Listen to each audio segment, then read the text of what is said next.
right, we're going to get started again. Okay, let's go. Let's roll. All right, we're back in session.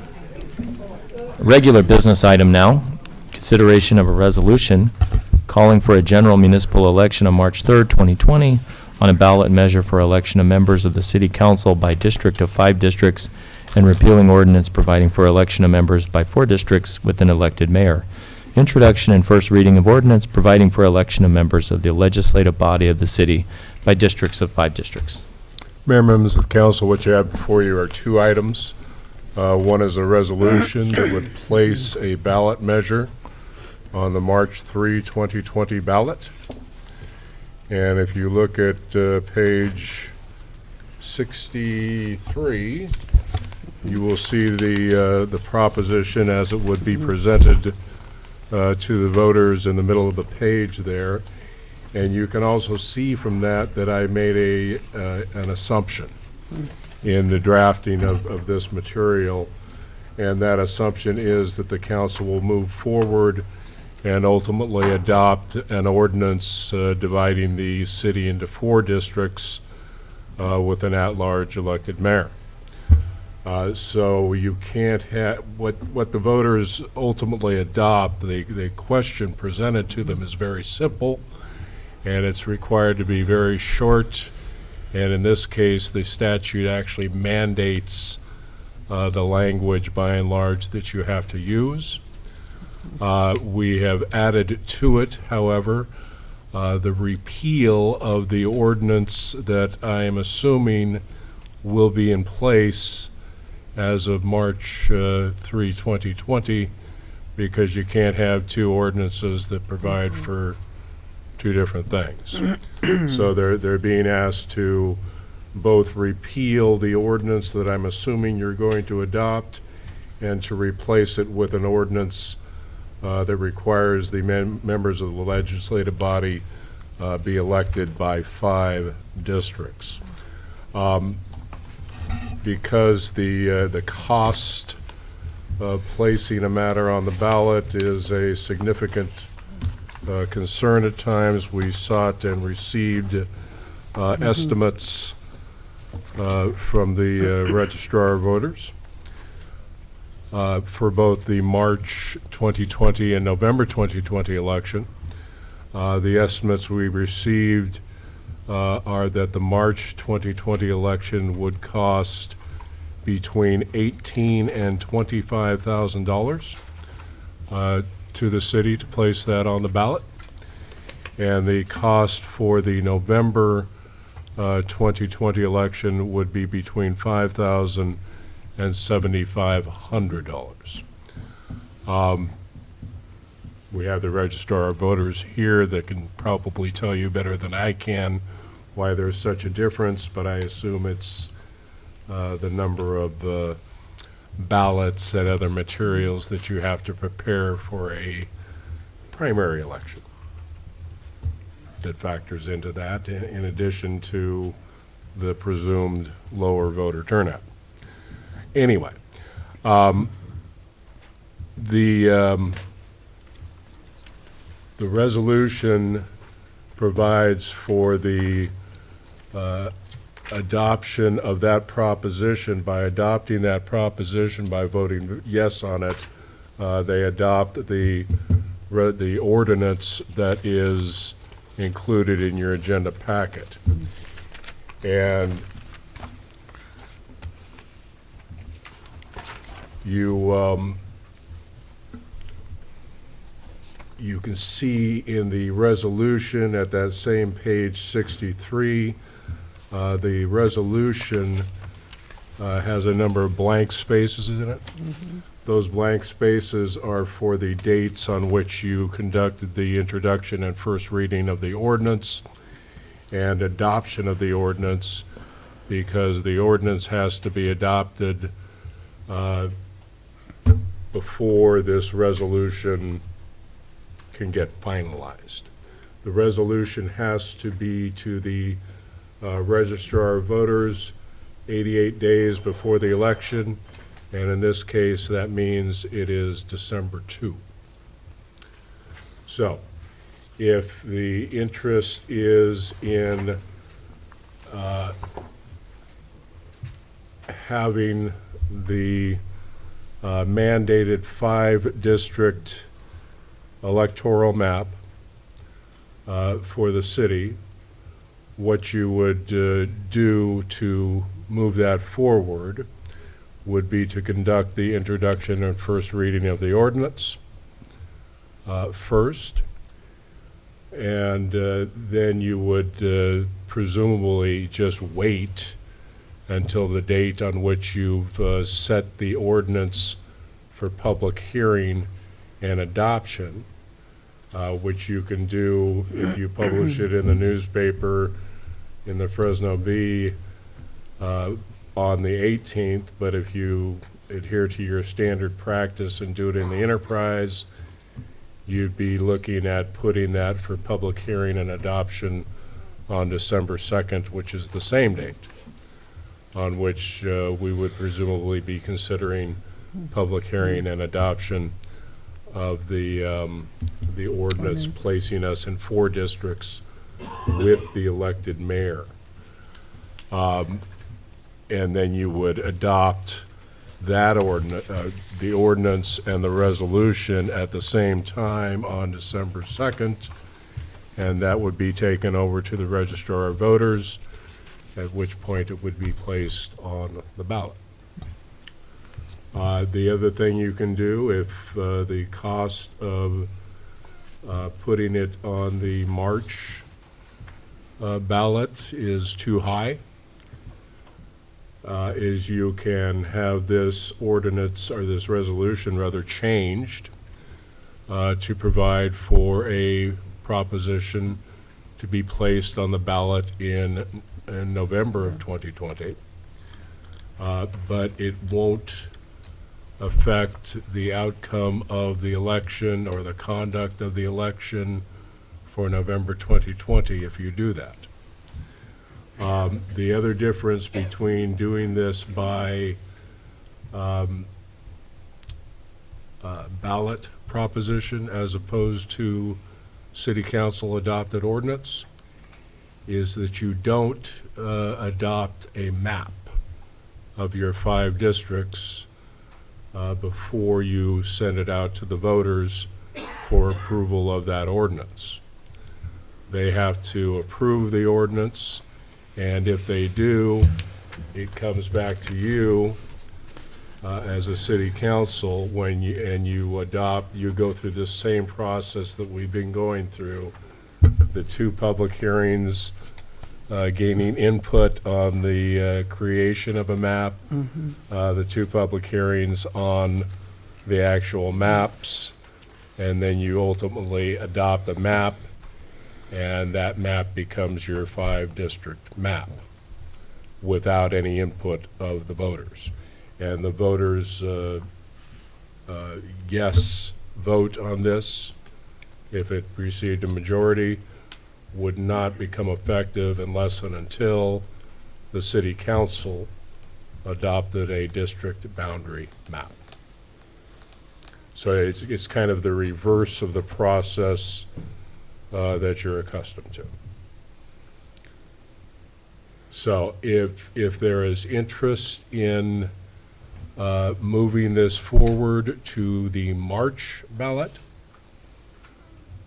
I think the appropriate motion would be simply to introduce and waive the first reading of the ordinance, and direct staff to set the ordinance for public hearing and adoption on either the 18th, if you want us to publish it in the Fresno Bee, or on December 2nd, if you want it published in the Enterprise.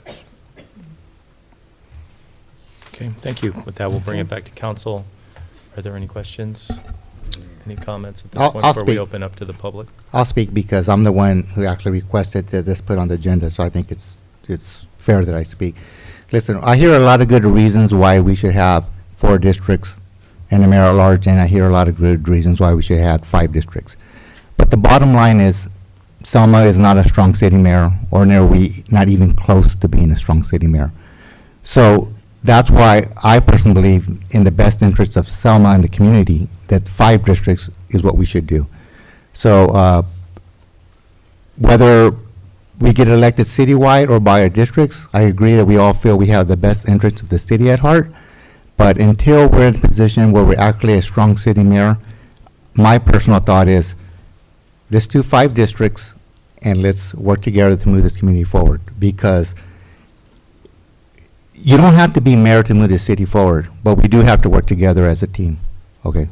And we're talking about our zoning that hasn't been updated to 1966. Was it 66 or 63? I was born in 66.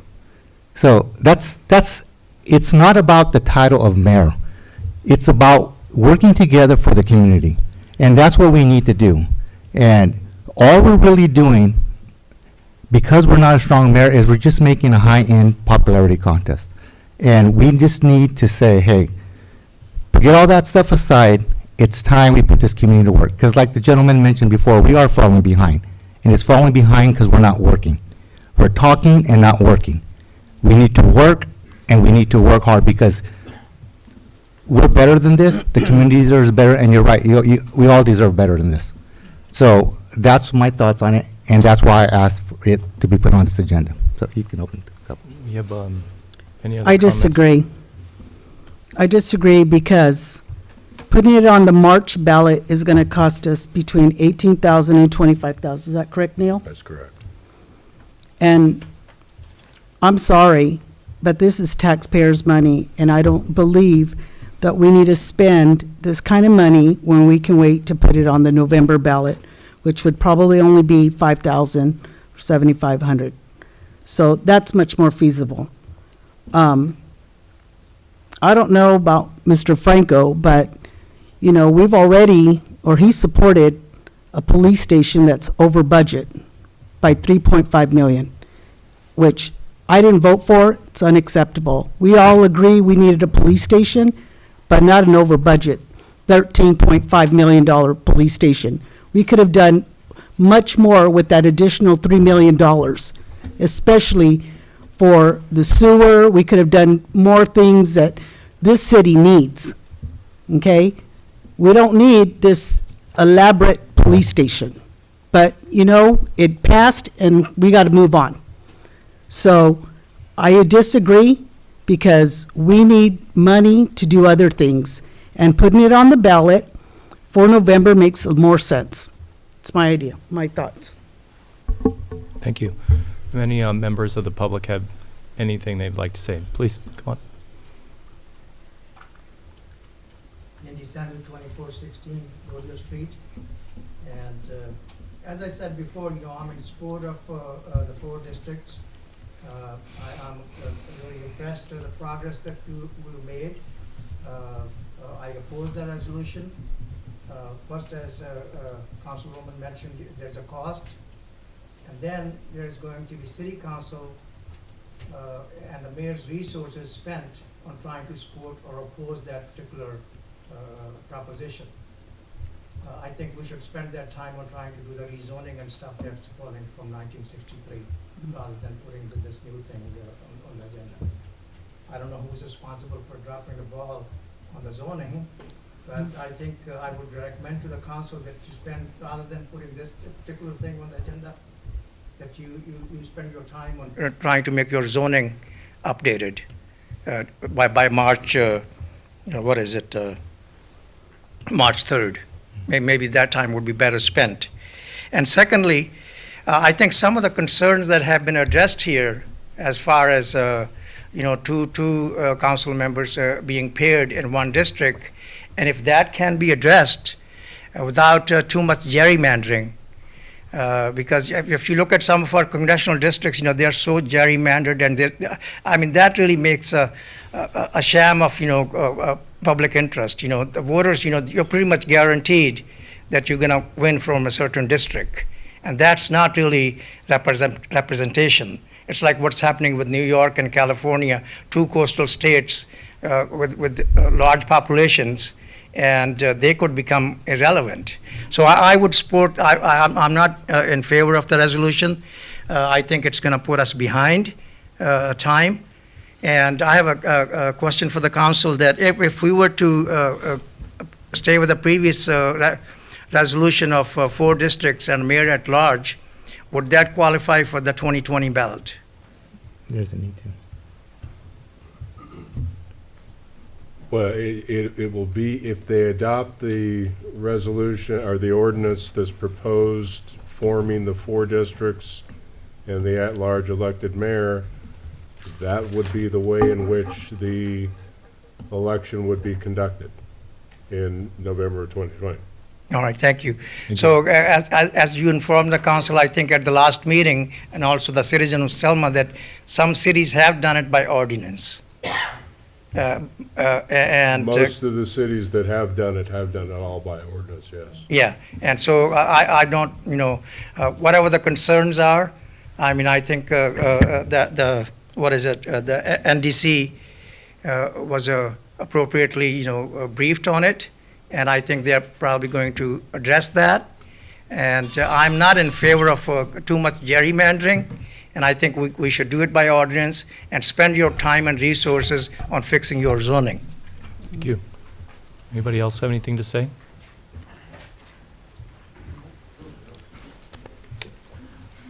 Hello, my name is Joe Gonzalez. I live at 2305 in Nebraska, in the barrio. I am in favor also of the 4 districts because I think it sounds more like an equal division of the city of Selma, not 5 or 6. Mr. Franco here is going back and forth, it's costing the city money. You're asking this girl to redo the map for the 3rd time. He should have done something the first time and said, this is the map I want. Don't change it.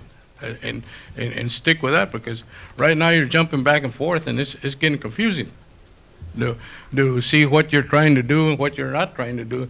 All we're asking is for equalization for the city of Selma, and I think divided into 4 districts is what we need. Thank you.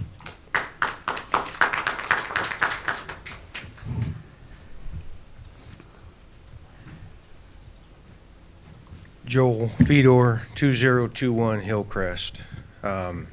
So am I correct in understanding, Counselor, that this is just to whether or not to put this on the ballot for the people to pick whether we go 4 with the mayor at large in 5 districts?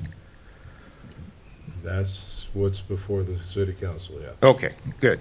So I just want to remind you all that at the last meeting, I got you on record, you all said you're for the people being able to pick between these 2. Let the people pick. Let the people decide whether they want 4 districts with the mayor at large or 5 districts. You guys got other things to do. Give it to the people. Every single one of you agreed, give it to the people. Let the people choose. Anything other than a vote for that, you're a liar. Don't be a liar. Please.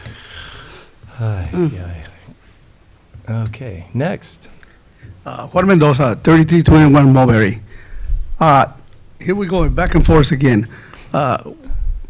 As you can see, the majority of the people here are going for the 4 districts and a strong mayor. We're not going to a strong mayor. That problem that there's 2 people that might come from the same district, it was addressed already here by a gentleman. That 2 people that live in the same district, whether it's a councilman and a mayor, they might not agree on the same issues. So they might not vote together. That's irrelevant. So that's my opinion. Let's stick with 4 districts, 1 mayor, and November election. Thank you, Juan. Next, please. Good evening, everyone. Frank Hernandez, 14871 South Highland. I'm not a smart man by great lengths. You got attorneys and lawyers and doctors and farmers and ranchers and policemen and everything. And I stand up, I stand up here because I've heard procrastination. Procrastination from different council members. You're being led like a pony by the attorney. He's gently advising strongly on what you should do instead of giving you the information that you need to make your own choices. Procrastination, $28,000 to put this on November's, is that correct? I mean, for March? It's March. Between March. 18 and 25 for March. I've sat here for a few years now where we've waived this fee, waived that fee, gone over budget on this, bought this fire truck, bought this pickup truck that we needed for thousands and thousands and thousands of dollars. And yet here, the people are here, they're screaming for the opportunity to be heard, to let the people decide for $28,000. I say let the people decide and stop nitpicking on when we want to be frugal and not, on when who wants to get a raise and who's going to get a new fancy equipment or a computer or a, let the people decide. All 5 of you, you should be running towards the people with open arms. Yes, you decide what you want us as your elected officials to do. Don't, like when I was a kid, I'd ask my dad for $1. What do you want $1 for? I gave you 50 cents yesterday. You can't nitpick on when you want to be for the people and not spend the war chest. We have it, spend it, let the people speak, let the people vote. And that's all. And I vote for Pear personally. Thank you. Please, come up. Nindy Sandu, 2416 Rodeo Street. With all due respect, I mean, this is not just a issue of $28,000. And we all, stand for the voters having the right, but when you're running a city, for every little thing, you cannot go to the voters. You approve some bills, you make some internal policies, and you don't say, well, let's put that on the ballot every time you decide on something. Some bills need to be paid, a policy needs to be adopted, and you don't put that on the ballot. We elect a president every 4 years, and he does things by executive order, and he doesn't say, I'm going to put it on the ballot every day. We'll be living at the ballot box every day, and I'm all for, the ballot. Don't get me wrong. But, we should not make a game that just to use that to get the people have the right to vote, have them vote, every other week. So that's why I'm opposed to it. And secondly, what this is going to do, I think we have a good process, and the gentleman already selected, I think, one of those districts, and I think he's for 4 districts. This is going to, not only is it going to 4 districts and electing a mayor at large, there's also a question of going to 5 districts, if you see the agenda clearly. And that's going to set you back another 6-7 months by the time you get it done. So I think, move on and let's move on. The difference between 4 and 5 is not really that great. And I think some of the concerns that have been expressed by some council members, they would be addressed by the NDC. Thank you. Thank you. Teresa Salas, 3221 Lee. It does sound like it is a larger amount of money to have this put on our March election as opposed to November. But if we wait until November, we have to vote for 4 people, and to undo all that would cost us money also, to undo the election of November's results. So it might cost a little bit more, but I think that in order for the people to truly have the voice, as far as if they want 4 districts or 5 districts, it needs to go on the March election, so that we know going into November exactly what we're getting. Are we getting 4 people and a mayor, or are we getting 5 people? But we can't vote for 4 people and a mayor in November and then have the people vote and say we want 5 districts, and how do we undo all that? So we do need to have this election to take place in March. And like Joel said, we asked you, you all agreed that it should go to the people. And that's the bottom line. So you're going to pass your ordinance, but so that the wording at the election would be, we want to repeal the ordinance to have 5 people, or not repeal it and keep the 4 people.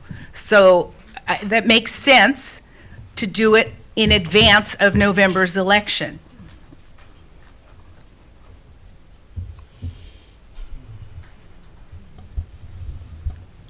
Any additional input?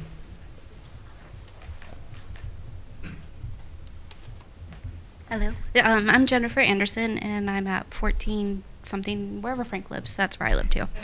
I don't come up here a lot because Frank's pretty vocal and vocal enough for a lot of people, but you guys seem to be a big fan of doing things 2 or 3 times. So why can't we just make a decision and get over it? We've been arguing about this for what, 4 or 5 months already?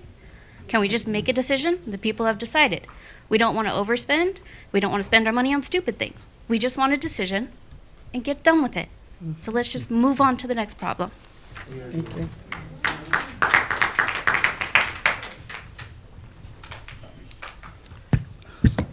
1057 Mill Street. Obviously, when we talk to other cities, Selma's constantly being behind on mayor at large. Many other cities vote for their own mayor and they love it. 4 districts, mayor at large, put it on 2020, let's move on with it. And hopefully, I don't know who's running in 2020, but any of you up there, you obviously know that we need to catch up with the times. You guys should all have laptops as well. But, get with the times. And it's time to vote. 4 districts, mayor at large. Let the people vote for their own mayor, regardless. Any of you could run for it, any citizen. You don't have to be on council to run for mayor. Anybody, any citizen can run for mayor. Let them have the opportunity to do that. And we don't need to wait, move on. Hopefully you guys do the right thing for Selma, and it's time.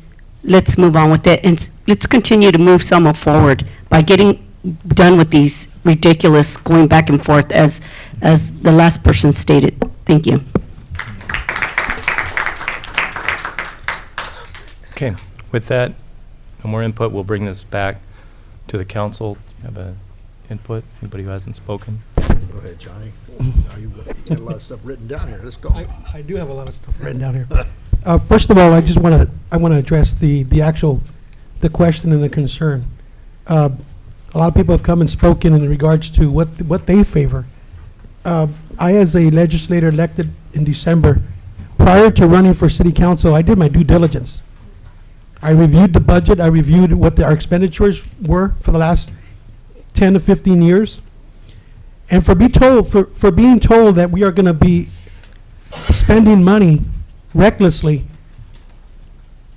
I want to advise some of you. A lot of the expenditures that has been done in the last 10 or 15 or 18 years have been questionable. That's even just a start. So when someone wants to say that we spent $28,000 for an election, the election is important. It is not something little. That is your freedom of right. That is my freedom of right to say yes or no. We might not agree. We disagree. But at the end of the day, we are standing here. We are legislators, elected officials that are persuading each other to sway to one side.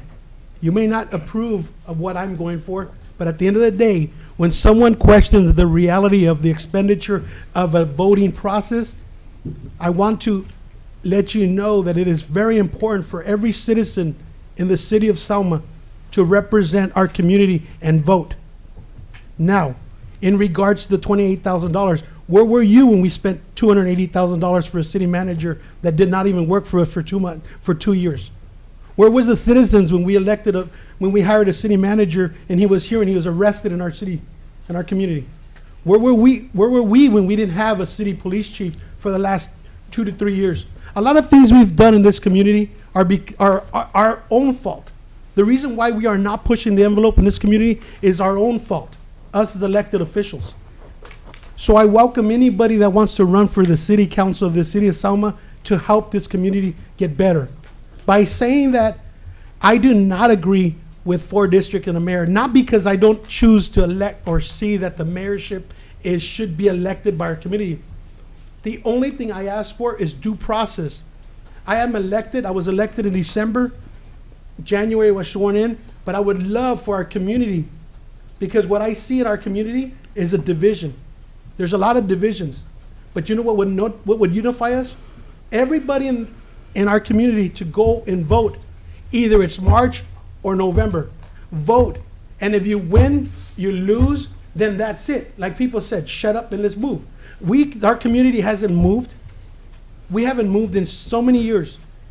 So at this point in time, I just want all of us, and we've spoken all of us together, that we need to work together, we need to stop being divided. But at the end of the day, I hope some of us don't get offended in regards to me saying, I hope that we can put it on the ballot. It's just my vote. That's my vote. That's my opinion. It's not that I'm here or there.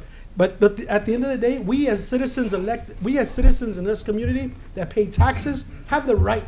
And I, as elected official, will give every citizen in this community the right to vote for either they want the mayor or they don't. It's not bad, it's not good. I just feel that as a community, I think that would be the first part of us healing this community to become united, by giving our community members the right to elect the mayor. Not the majority of the council, the majority of the community here, because some of you may have been called. I'm just saying, I think the community itself, the community of Selma, go out and vote. Maybe it would be a process and a beginning to unify the community, and not, we're so divided right now, us as council, we've talked about it. In order for our community to move forward, we need to unite each other, and I just feel that would be one process and one start for us. Thank you. Councilman Avalos, did you want to weigh in on this? My turn now, Johnny. Okay, go for it. In life, and when you're up here, you look at all the facts and the figures, and you walk the ground, and you got a consensus, what is going on. Anybody who knows me, I walk the ground. I go see the people. There ain't nobody, you can tell people, I go to the Barrio. I go to the east side, west side. It doesn't matter where sometimes I go on a ride along with the police officers, to know what's going on in the streets out there, That's who I am. That's who I am. I base my things on life to get the key word, my diligent job. I do my diligent work. And I understand that, spending money and on there get it, sometimes we have to adjust and make it. But this particular time and moment and these people, what they want, sometimes it's not what we want, it's what they want out there. And right now they want to choose their mayor at large. It's obvious. It's obvious, the consensus is there out in the public, and they want to choose that. And as far as put it on the ballot, okay, do we want to spend that kind of money, or do you want to spend around November, a little cheaper, save money, and take the extra money, put it somewhere else? Maybe put public safety. Who knows? Areas that we need in our streets. Prioritize where we at. So that's where I'm leading up, guys. I believe that we should put it on a November ballot. Thank you for that. Let the people decide. Be cheaper. So with that, we'll bring it back. I'll just add some brief comments at the end. We've heard from a lot of folks tonight. But we started this before we started. I was calling for an election. We're all on the same page here. And we've got no support from Mr. Fidor, from Ms. Salas. There was no support for that when the 5 districts was going forward. So now all of a sudden, I believe they've come around. I believe a couple members of the council are seeing that the public really wants this. And they're seeing what the public wants. They're responding to that. And the way to gauge that is through an election. At the same time, we can't be reckless with the city finances. And, 28,000 may not seem like a lot, but it could be used in much better ways. Chief Dick's report tonight talked about public safety and the task force. Do you imagine being able to spend that money and affecting a life and saving a life by putting that towards public safety? I think would be much more beneficial in a cost-benefit analysis than speeding up an election to do it in March, when we can do it in November and we can still get the public's input on this, because we can all have our individual opinions whether we want the 4 districts and mayor at large, which I favor, or we can favor 5 districts like Mayor Pro Tem Franco. It's up to the people ultimately, but we are up here to manage the balance sheet of the city, and we have to spend money wisely. And this is one of those decisions where I believe we can use the city's money more wisely if we do put this on the ballot in November. And with that being said, I would make a motion to postpone this item and adopt a similar resolution and ordinance on a date at least 88 days before November 5th, 2020. Is there a second? I'll second it. Call the roll, please. Mayor Robertson, Aye. Councilmember Guerra, Aye. Councilmember Avalos, Aye. Mayor Pro Tem Franco, No. Councilmember Trujillo. No. Okay, it passes. Thank you, everybody, for coming out. Okay, with the next one, we will move on to item number 4, a council request to discuss the Selma Chief of Oh, Police Mr. Mayor. recruitment strategy. I'm sorry, just for clarification, I heard right. We tabled it for 88 days? We tabled it Tabled till it to a point in time that is at least 88 days before November 5, Election. I believe it is, no, 2020. Okay. So Roughly we 3 didn't months. set a date? We haven't didn't tabled set a it. date, but We that just date tabled is, it. that date is in the first week of August. Neil, we do So you that. want it- We gonna do the hearings again or no?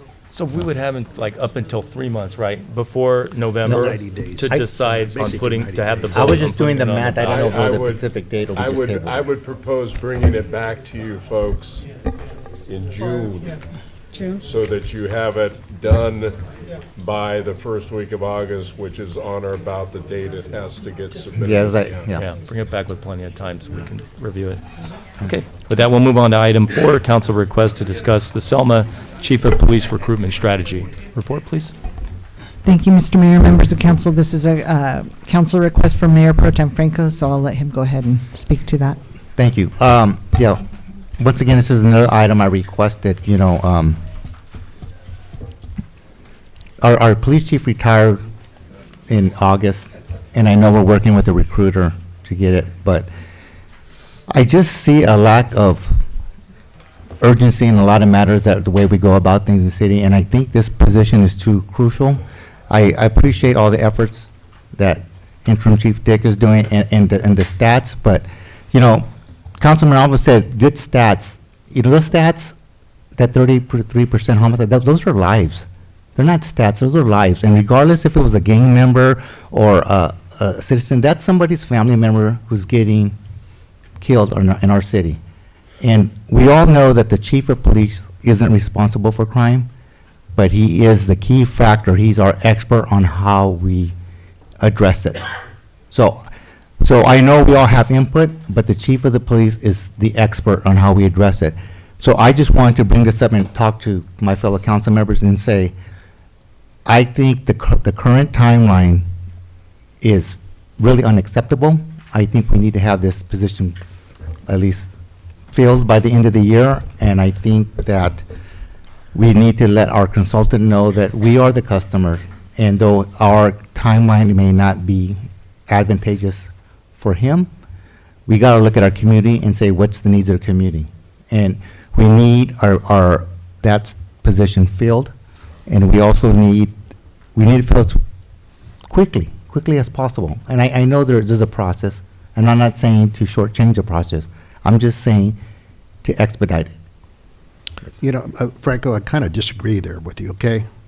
Right now, to get the search, you get more people involved in the search.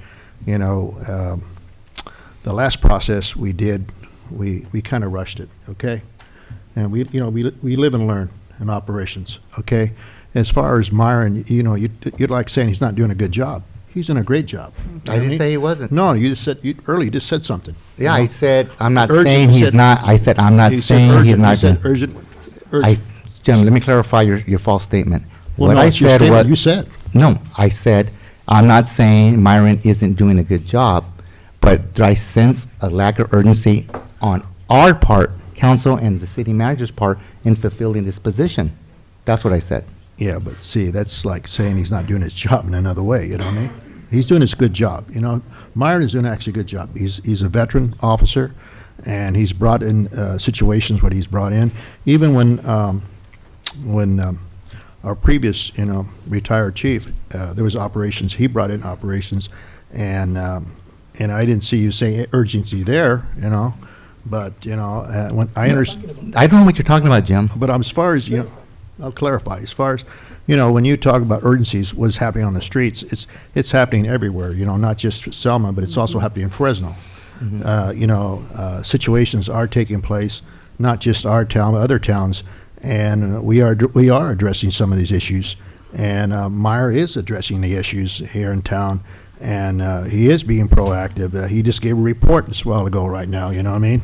The stats show it, the numbers show it. And, you know, to say these, with urgency, you know, I think I kind of disagree. I don't think you understand I my disagree statement, with Jim. you. I We don't think need to you disagree with me because you didn't understand what my statement means. Well, it's a statement you made. Yeah, I made it, but I don't think you understand what it means, because I have nothing to do with Interim Chief Dick. I think he's doing a commendable job in his position. Okay, That doesn't mean we need to. What's the urgency then? The urgency is this city staff and council staff and this lack of urgency in everything we do. And you wonder why our zones haven't been updated since the 60s. You wonder why things don't get done. Because everything's hunky-dory. You wonder why we have an interim police chief set as our we had our police chief, retired police chief set as our interim city manager for almost a year, because, listen, we only meet 26 times a year. We got to do work while we're here. Okay, it's true, right, Franco, but things happen, you know, Yeah, in life. things happen. Okay, And there it is, right there, things happen. So we Things move- happen. We choose it Chief and we move on. retired. You We need could get replacement. input from any other council members. Well, I'm If still trying to clarify this guy's statement, But because he doesn't know. you're going back and forth. Oh, no, We could no, just just- hear from other, just hear from other people. our other members and then the public. Thank you. I'm We'll, over we'll it. come back. Any other comments, please? I would just like to say, under the previous police leadership that we had, or that was hired by a previous city or city manager, that didn't involve the citizens of Selma, didn't involve the POA, Police Officers Association, or didn't involve the community, period. They just hired that individual. And we're not going to go down that road again. So I feel that, of course, we need a police chief. That's important. But we have someone that's doing a great job. And I think in order for us to we don't want a good chief, we want a great chief, because the citizens of Selma deserve it. And 2 years ago, when I sat out there, I was the voice. I complained many times about our shootings. I complained about our gang. And the previous leadership stated we didn't have a gang problem. So I support our city manager and the firm that she has hired, so that we can get the best chief that's out there, because we deserve it. So that's my recommendation. Thank you. First of all, I want to make sure that everybody understands that in regards to our previous police chief, I have all respect for every person that wears a badge. So the fact that anybody's talking negative in regards to anyone, I'm not here for that.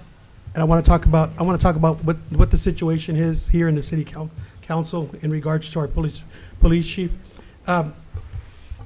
It's fine we say that we agree and we have a majority supporting our manager, but it's not fine when we can't tell our manager or our city council that there is an urgency. There's been a human being shot, killed. Has there been a human being shot, killed in your neighborhood? No. There's been 2 kids shot in this community? Yes. That's urgency. So you can't hide that. And you know what? Yeah, and we didn't hide it 2 years ago either. In January when we were here, there was 100 people here, and they wanted him out, and he's out. But it's happening still. So the chief of police wasn't the answer. And I'm here to tell you that that's why I put it on the council, so we can talk about what we can do as a city council, as the legislative branch, to assist the department. What What people don't understand is that the legislative branch failed our department. The previous legislator, the council, failed our department. It's not the city, the chief of police. So I ask the city manager, in regards to the urgency, you have this, you have the majority support, she just told you, but is there urgency to hire and to find a chief of police? Yes, thank you for asking, Mayor and members of council. We had set, we're trying to strike that balance, and we have moved up the date to December 1st because of the sense of urgency. Of course, we were looking at initially a date of closing this on December 13th. And that was because we want to make sure we have a very good pool to find the best applicant for the city of Selma. So we were trying to strike that balance also during the holidays. Not because we need holiday time, but because getting people to So apply. let me refresh your memory. About 3 months ago, we directed our city manager to hire a economic development director. We also asked for a planning director. We don't have any one of them. We have a planning department that is out of control. People are talking about it left and right. This is way off topic, Councilman. Can we We just discuss make it- that what she at a just brought relevant up time? something that- Let's talk in about the regards chief to of the- police, please. The Yeah, so recruitment let's- strategy, well, that's the so- agenda so item. let's make Thank sure. you. So if we could bring it back, we're following a timeline. If you could refresh us on the timeline, city Thank you. manager. Thank you. So the applications we're advertising for them now, and the closing date will be December 1st. So it is a 4-week window that the applications, we're taking applications. If we have a good pool of qualified candidates, we'll close on December 1st. If we do not, we will extend it, because the most important thing is to get a qualified pool to choose from. However, our goal is December 1st. Interviews would be taking place on December 18th. We'll have 3 panel interviews. We'll have a technical panel. We'll have an internal panel, and mayor and council members will also have a community panel. If you would please, by the end of the week, give me the names of 2 community interest group representatives from each of you that you would like to participate in the community interview Forgive panel. me, that sounds like 4. Two. Technical, internal, panel, and community. Is it community part of the council panel, or? There is the technical panel, Okay. Okay, the internal panel, internal. and then you as council Council. members would be electing community representatives. Okay. We're not an actual panel because That's- we're 'Cause it's advisory a on this. yeah. Okay. Thank you. It's Brown Act. And you all have been interviewed by the recruiter to get your input. We will also be publishing the online survey this week. So we would, No, I no problem. apologize, just And clarifying. that maybe Pardon me, was more Council. information than you, So we each get 1 community member apiece? 2. 2, so we're going to have 10 people on the community panel. Up to. If there are duplications between your selected representatives, and you can email me those names and contact information by the end of the week. If they're duplication, then that will mean it's a smaller panel. Okay. Okay. Okay. The 19th then would be the follow-up that I would be interviewing the top candidates. 12/19? 12/18 will be the 3 other panels. Okay. 12/19 would be the opportunity for me to meet with the top couple of candidates. City manager And interview. if all goes well, we may be able to announce something by the end of the calendar year, contingent upon background checks, which take time. Pardon me, what? I'm sorry. Yeah, there are some other internal matters that I know are going around. Will that affect the timeline at all? Anything within the department, or is this a pretty firm timeline no matter what's happening with that? It's firm as long as we have a applicant pool that, Okay. a Yes, good also Dependent on applicant the pool. applicant pool. If we have qualified people, we move forward. If we don't, we extend it. And I think the only thing Yes. worse than doing this too slow is doing it too fast. I don't want to speed this up. This is too important of a decision. The police chief has such an important impact on our city and the future of our city. You know, public safety is just really the most important thing we do as city council members. And I think we really need to provide for a police chief that's going to be a police chief that's reflective of citizens, of labor council who represent the citizens, and I think we need to make sure that we make as comprehensive a decision as possible, and I know that while it seems maddeningly slow, it's something that has to happen just because we want to get the right person, the right qualified person. Will you tier the finalists? I'm just wondering, in terms of the numbers, what if that person says no? Do you have contingencies So planned for? typically, the recruiter will indeed, will look at trying to have a situation where we have put ourselves in an opportunity to find a candidate that is well qualified and wanting to come here and able to come here and get to a yes. I would reiterate what Councilperson Guerra was saying with the previous police search and Councilman Avalos. I remember I got 20 minutes. I got 20 minutes to talk with the last police chief after the decision had been made. I think this search is already different, and I appreciate that, and I appreciate the input, and I believe a citizen online survey is going to be going out here This week. this week. And that will be open during the recruitment process. We will close that the same day that we close the applications. So December 1st, the online survey will come down because we need to go through that, and that information will then be put on the website so applicants can look at it. Panelists will be able to look at it, and we'll all have the same information. And I would ask anyone who wants to be on that citizen panel to please contact your council members. Let us know, certainly. Do we get some input from the public tonight? Would anyone like to say anything? Okay, that will bring it back. Anybody have anything more? This is not a action item. No, it's discussion. Okay, Mr. discussion. Mayor, members of council, if I could just, I know it is not the topic at hand, but since it was brought up, if I could please address the economic development position and the community development It's really not director. the agenda item, city manager. Yeah. Yeah, I mean, do you, I'll provide an update yeah, in can my you provide an bi-weekly update at an report. appropriate time? Or Thank you. I'll send you Let's an just stay on email. agenda. Thank you very Thank much you. for that. Appreciate that. With that, we'll move on to item 6, consideration of options for the addition of a 12-hour ambulance to increase EMS services to the citizens of Selma and the surrounding areas.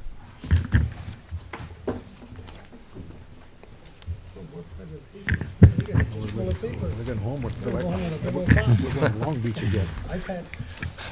Thank you, Mr. Mayor and members of council. I'm excited to be able to present tonight this opportunity to not only enhance our EMS services, but to also provide an opportunity to start the process for bringing those services back under the operational scope of the city and our fire department. I do want to point out, before I get started, I'd like to introduce Steve Melander. He's the Chief Operations Officer for American Ambulance, and he'll be here to answer any questions that you might have. I do want to be clear and preempt this presentation that American Ambulance, we've had a great partnership with them over the last 6 years, and hopefully we'll be able to continue to do so. While my proposal tonight discusses bringing operations back under city control, it has nothing to do with the services that American Ambulance has provided over the years. They've provided a quality service to our community at a time when we really needed it. We have an opportunity now. I feel it's the right time to be able to bring those services back to under city control and take ownership of that and the tradition that we have had over the years of controlling and providing those services. So let's get started with the presentation. So our calls for service. I think we contract right now, obviously, with American Ambulance. We have 2 paramedic ambulances, and they provide coverage 24 hours a day. We have established that we are missing out on about 115 calls each month that we are turning over to outside agencies that come into town. Out of how many, Chief? Out of, on average, about 450 or so calls that come out of our area per month. 450. Thank you. So we obviously know there's a need to expand those services. 100%. And our goal will be to capture as many of those 150 calls as possible. 1 in 4. Next slide, please. Thank you. So what's our solution to do that? We've determined that our best option right now is to add a 12-hour paramedic ambulance to our existing service. Based on a analysis done by Andreas Medical and our finance department, we've determined that capturing those calls would generate in the range of $550,000 to $600,000 annually. That's the funding that we'll be using to operate and manage the 12-hour ambulance. Raina, next slide, please. Thank you. So we've come up with two options to do this. Option number one would be to add on to our existing contract with American that would include a 12-hour paramedic ambulance. And American Ambulance has indicated that would be at a cost of $400,000 annually. Our option number two is for us to, the fire department to reestablish our EMS division and staff a 12-hour ambulance with non-safety paramedics and EMTs while still contracting with American Ambulance for the two 24-hour cars. Now, this provides us with an opportunity to slowly and methodically bring those services back to the community. We would be able to do so just with the initial 12-hour car. We have what would be a 3-year plan to bring all the services back to the community. But the initial the first 2 years would just be with the 12-hour ambulance. So it's the advantage there is that we're doing it slowly. We're not trying to jump back in immediately by taking all of those services back at one time.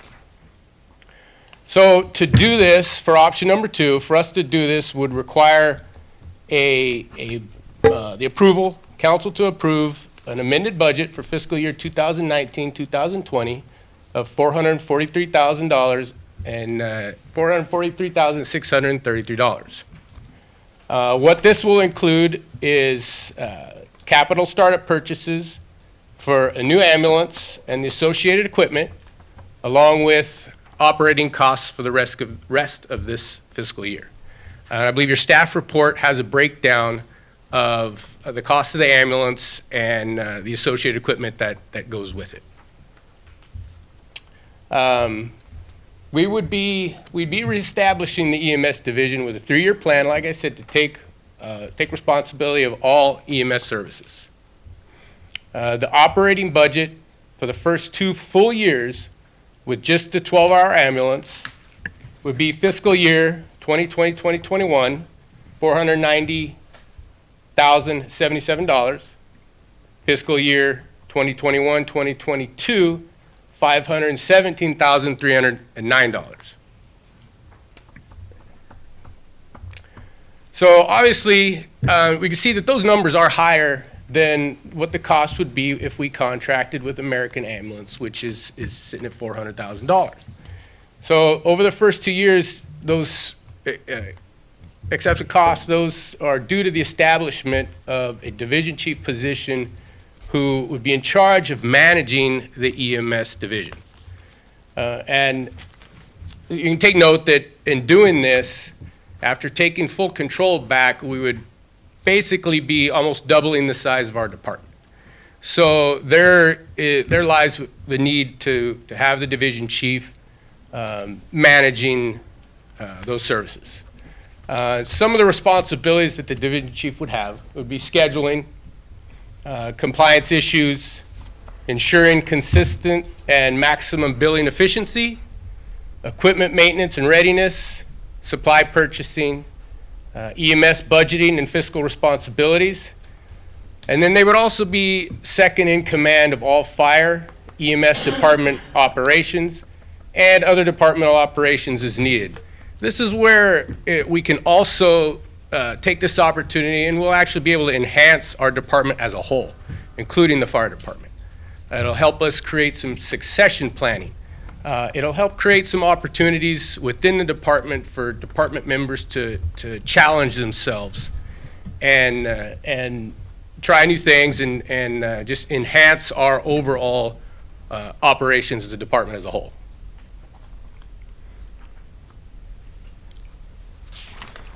Okay, it's in year 3. So year 3, we've discussed the first 2 years and what our operating costs would be. What we also will be touching on is the capital purchases. So we have had the capital purchase that would be included in the amended budget for this year. And now in year 3, we would bring back the operational scope back under the fire department with 2 24-hour paramedic units and 1 12-hour paramedic unit. So it's at that time again that we would have an additional capital purchasing of approximately $400,000. This covers 2 additional ambulances and associated equipment. Now, unfortunately, starting back with this service, we're going to have the startup cost. There's no way of getting around that. We have to provide a fleet to manage the ambulance services, and it's a cost that we would be incurring. The operating costs for that year, 2022-2023, will be $1,669,230. Right. Now, you can see it in the graph that year 3 is when we project to actually start to see savings and a potential increase in revenue. So what you're looking at with the graph here is the first line, the blue box, the light blue box, covers revenue. The first 2 years, those revenues are the revenue that we would be bringing in from running those additional calls, capturing those 115 calls. The darker blue, kind of purple box, those are expenditures incurred under the American contract. And in the first 2 years, we're solely talking about adding the 12-hour car. The lighter purple, those are expenditures that we would incur if it was city-run. So obviously you can see what we've talked about the first 2 years. We do have greater expenditures under the city than we do with American. That's associated to the division chief establishing the division, building it up slowly, so in year 3 we would take full control. And it's at that point where you can see the bars on the right there that we start to see the savings. Next, Miranda, please. So what we're looking at leading up to year 3, and I don't think I mentioned it, but the savings that we would actually be seeing at that point are approximately $200,000 to $250,000 annually that we would start to see in year 3. So that's when we would start to recoup some of those costs. Our total investment over the first 2 years prior to taking over all the services, capital startup, $600,000. We're looking at purchasing 3 ambulances and the associated equipment. We would be looking at operational costs while operating the 12-hour ambulance, $207,000, 386 over the first 2 fiscal years. This is over and above what we would be spending if we weren't contracting with American Ambulance. So our total investment, we're looking at $807,000, 386, and that leads us to up to that year 3 when we would start to recoup some of those costs. Does it flatten out then? Does the returns flatten out at 2? The return, it starts in year 3. Once we get to that point, we would be able to project moving forward. Once the division chief is in place, once the division as a whole is up and operating, we would then be able to project a little bit better based on whether or not scheduling, whether or not we're running 12-hour shifts versus 24-hour shifts. That kind of thing. And it could really go either way at that point. Okay. Yeah. So I do want to discuss another cost that we would be dealing with, and that's the purchase of a fourth ambulance. It would be the backup ambulance. That's not accounted for in our original projections. That's kind of like that insurance policy that you hope you never need, but you should probably have it on hand. Understanding that if one of our ambulances does go down, we're not running those calls. So Isaac and I have had discussions. We would most likely be coming back to council at some point to have that discussion on when the best time would be to purchase that ambulance. Would it be after we're up and running? They would be brand new ambulances. You would have to assume that downtime would be limited for mechanical issues, anything like that, which is at that time when you would need that backup ambulance. Also, the backup ambulance, the purchasing of that would be somewhat cheaper than it is because we wouldn't be purchasing the associated equipment that would go with it. All we would do would be to transfer equipment over at that time. Does American have any kind of mutual aid agreements where we could borrow one for a limited amount of time if ours went out, if it went out for theft, an accident, destruction, repair? I'm sure we could come up with some type of MOU or something that would allow that, as long as both insurance policies would allow something like that, right? I'm sure we would, the appropriate additional insured endorsements would be issued on that. Okay. But that might be another option, Chief? Yeah, absolutely. That we've discussed, being able to continue our partnership together, and that would be an excellent way to do so. Maybe, if it's making money. I mean, if it's making 250 grand a year, it'd be enough to probably buy buy an ambulance. But we can't really make that decision, can we, till we get into it? Right, that would be the best thing, is to project that moving forward. We've talked, there's several options of when we could possibly purchase that. Again, it's like that insurance policy, when do you need it? Well, you might even need fit in one the for the right time. 12-hour ambulance, right? Because if the 12-hour ambulance goes down, we're out again, right? Same boat, yes. Yeah. Yep. So really, you're probably asking more like 2 ambulances right now. Well, we have discussed that. If we determine that is a potential, that would be something that we could possibly do after year 1. Our goal right now is to do our best to limit the impact, to the ambulance fund and allow the ambulance fund to catch back up. We'll be taking from it initially. It's going to be a big capital outlay. It'll give it an opportunity to catch itself Startup back costs. up. I do want to point out to council as well is that projection, that $550,000 to $600,000. We're looking at probably 6 to 8 months before we see the full potential of that. We've done when we did our analysis, our financial analysis, our company took calls from July of 2018 through December of 2018. So 6 months worth of calls. When we initially did the analysis with them, we looked for an average number of, an average collection per call, regardless of the insurance or whatever it was. And what we came up with was a certain amount. I believe it was close to $400 when we first asked for it in June. We asked for it again in, I believe it was September. That number had jumped to $471 per call. Now that relates to timing of insurances, paying, and things like that. So that's what we're really looking at projecting to see that revenue come full circle and come back in is 6 to 8 months from our kickoff time. Does that revenue include our agency providing service calls to other agencies that may be down for whatever reason, may not have enough ambulances? That's all transports. And it should also be noted too that the revenue, our projections, those are transports only. That does not include our government programs, IGT, GEMT, things like that. So we're strictly looking at revenue created from transports. Okay. So Chief, am I reading this correctly? Right now, we're losing 115 calls that we're not capturing.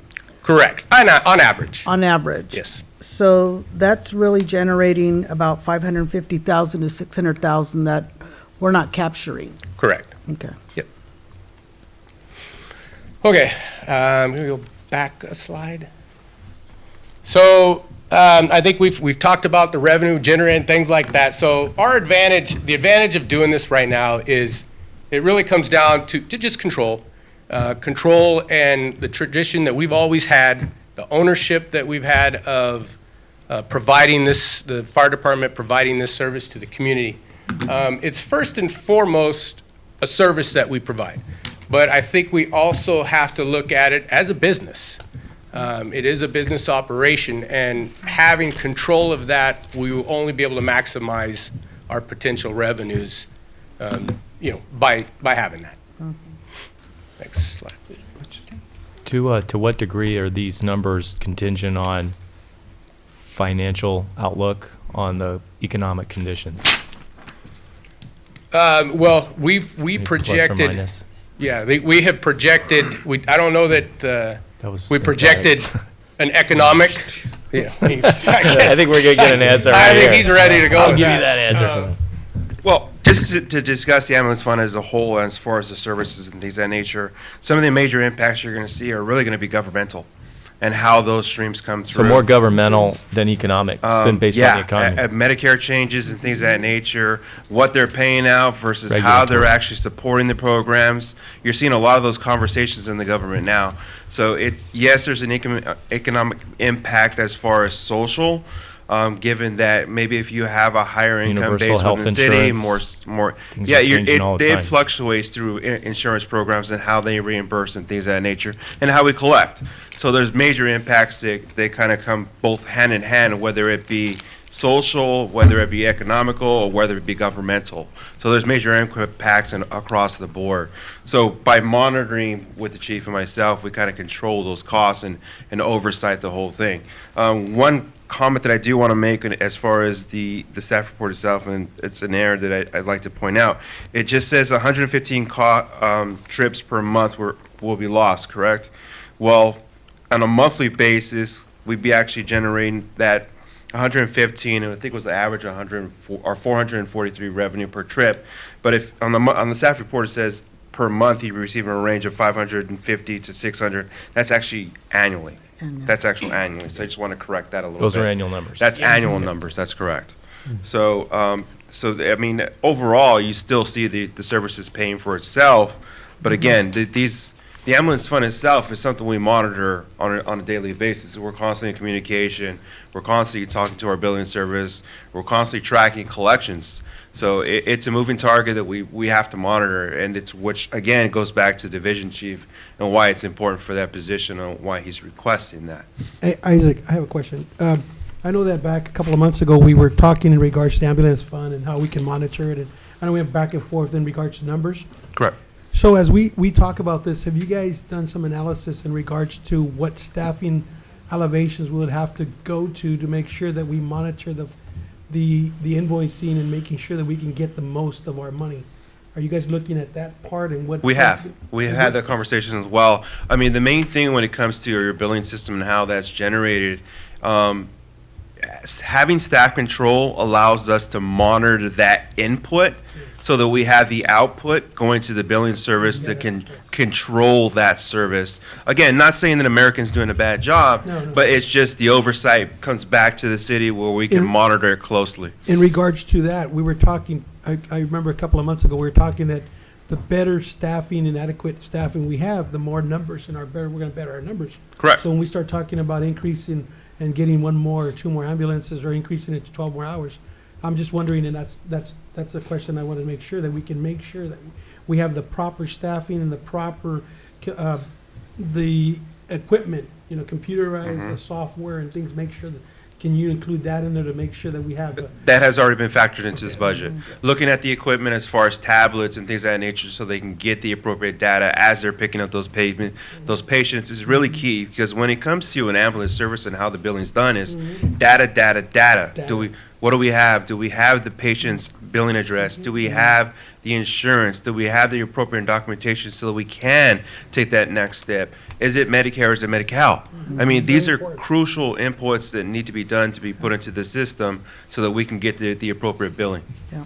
Okay, good. And are we capturing that information right now? Is the billing service allowing us to capture that? Are they doing collections Do we know what they're doing in terms of collections? We don't They, really they have don't do control our over that billing. We have piece. an external biller. Frusa, somebody, We have Andreas that does our medical Andreas. billing right now. They do We the have billing. obviously a collections agency on the side of that. So we set parameters with them and how we want that to be structured, to make Who's sure your that we can auditing- get that. Who's your auditing, do you have an auditing system in place for them to kind of check to see the check and balances in regards to their? We actually do that internally. What we do is base it off their collection ratio versus how much they're actually sending to collections.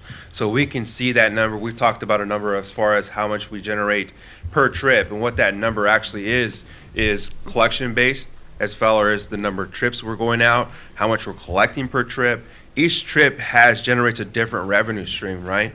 So for example, a trip for doing X service will generate majority of 97% collections, where another type of trip will only generate 30%. I mean, we're constantly gauging these and monitoring throughout the year, so. Good. so it sounds like you're ready. It sounds like you're ready to jump into this slowly, right? To start with the 12 hours and then see how that goes. Is there a point of no return on this? I mean, is there, we do the 12 hours, how much time are you going to give yourself So to see if that works out? the way we're looking right now, if Yeah. council approves this action tonight, having the division chief in place December 1st to start the program, we're working on really what it's going to come down to. We project to be up and operating March 1st. What that will come down to, how quickly can we get the ambulance, really? I've been in contact with one of the manufacturers we've gotten quotes from. There's a few different options there to help us reach that deadline, but that's really what it will come down to. How quickly can we get that? We'll start working on hiring personnel, and then we'll implement things. And that's the good thing about taking it slow. It's the right time. We can take it slow. We can monitor the progress. We can monitor the revenues being collected. What's great is we have, a good partner with American Ambulance. I've Absolutely. talked to Todd, and it's awesome that Steve came tonight to show support.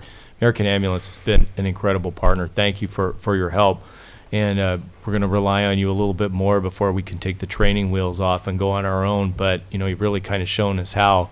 And it doesn't just come down, we are a business, but we're not a business. It comes down to safety. And, Absolutely. we are missing out on these trips, which, yes, has a financial component of, missing out on a certain number of dollars with those missed calls. But a safety component is, it takes them longer to get here. First and foremost. One in four trips takes them longer to get here, and I don't want someone to, have a worse stroke or a heart attack or die, God forbid, die because we don't have enough ambulances here. So at the bottom line is, we want to be safe and we want to save lives with this, but we are a quasi business, and we do have to make sure that we maintain fiscal discipline and appreciate the numbers and the finance department and the chief putting this all together to give us a really holistic look at this so that it does make sense from the human safety standpoint that's the most important, as well as the number standpoint, which keeps the city going. It very much was a team effort in putting all this together. tell. I could not have done it without Isaac and his staff in finance. It really was teamwork. Thank you.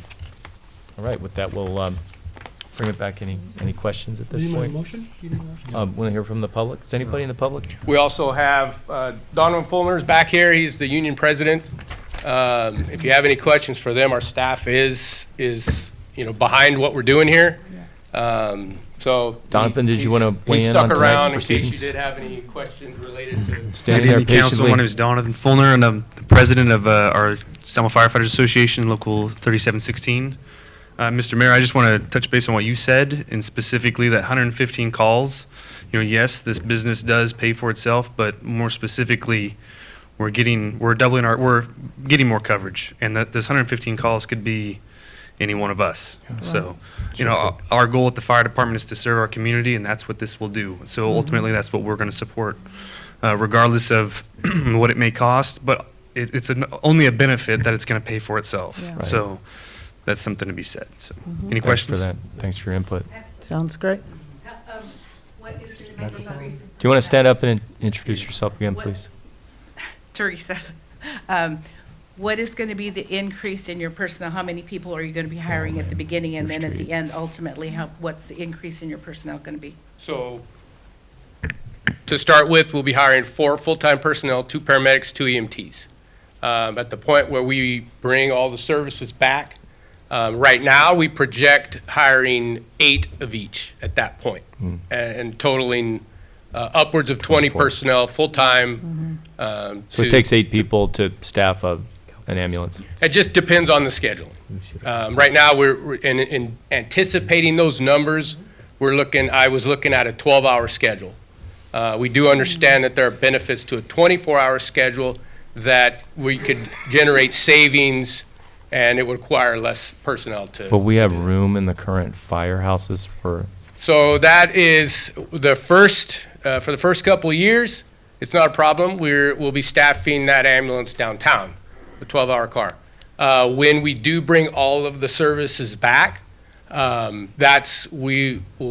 we'll be looking for it's going to give you a little more place to- incentive to find that new fire station, isn't Well, it, Chief? that's my long-term plan. The long-term plan is to have the additional station.